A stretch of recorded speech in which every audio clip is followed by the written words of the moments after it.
Well, in today's exciting episode, I'm doing an unboxing on my Bullet electric scooter, the RPZ 1600. You can see Bobby's interested in it. G'day folks, Andy here from McDowall Manor.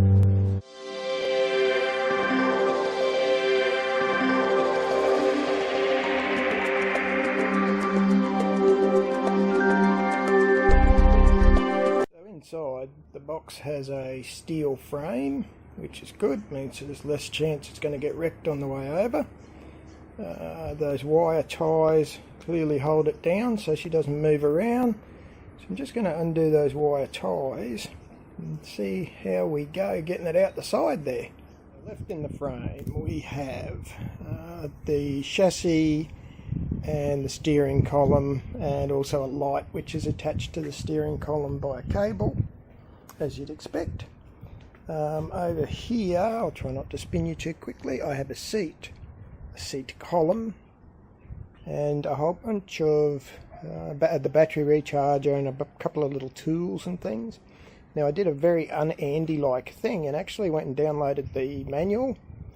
And I'll work through that putting this thing together because it's not cheap and I don't want to stuff it up.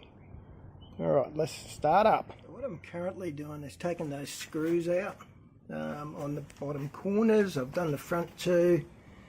That'll make it easy, I think. I should just be able to lift the top of the crate frame just completely off.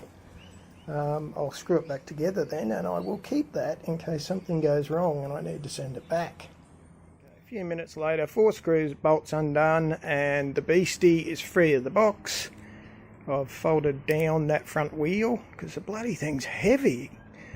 They said it was 48k, but I didn't realise it was going to be quite as heavy as it is, but that's okay. And you can see there's the frame over there. So I'm hoping the next thing to do will be put the handlebars on, because then I can kick that stand down. It should stand up all right. And there it is. It took me about 45 minutes, but I'm pretty hopeless. There's nothing tricky about it really. All goes together pretty nicely. My big complaint is the instructions are badly translated, I'd say, from Chinese.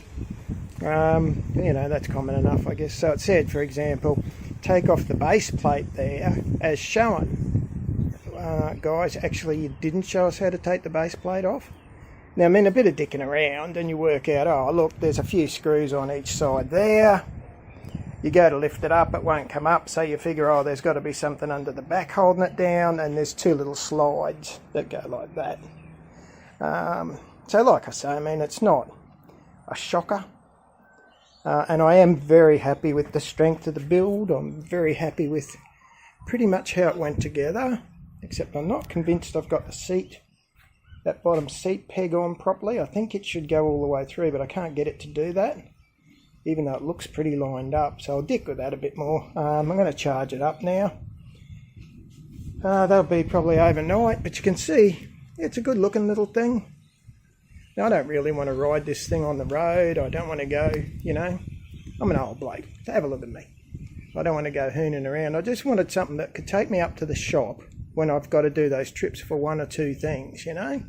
Now, I don't want to have to get the van out and drive 10 minutes because I've got to go all the way around the other side of the block to get to the damn shops, whereas this way I can just go up the footpath. And yes, I will stay fairly slow. These do go a hoot, like a fair clip. About 50k. Well, I ain't doing that, thanks very much. I'm too old.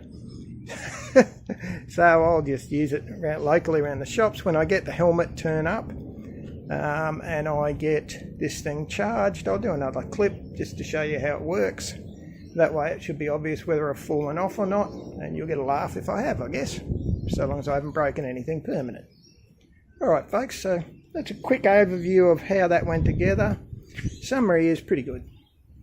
Alright, see ya. So I did forget to mention there was one Allen key that they forgot to give us, and that was the one that fits in the screws here, sorry about that, and on the other side. Now unfortunately that's kind of important because that's what holds the handlebars on.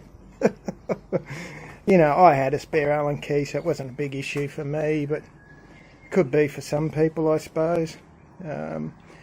I might have accidentally gone for a quick trip down the side street and back. And yes, it performs like a beauty. It's not as zippy uphill as I had expected, but having said that, I haven't charged it properly. It comes with a charge, but it says to charge it 6 to 8 hours overnight. I suspect that's more about battery management, so I will do that. I just had to try it. Alright folks, so that's it, the Bullet 1600. Nice.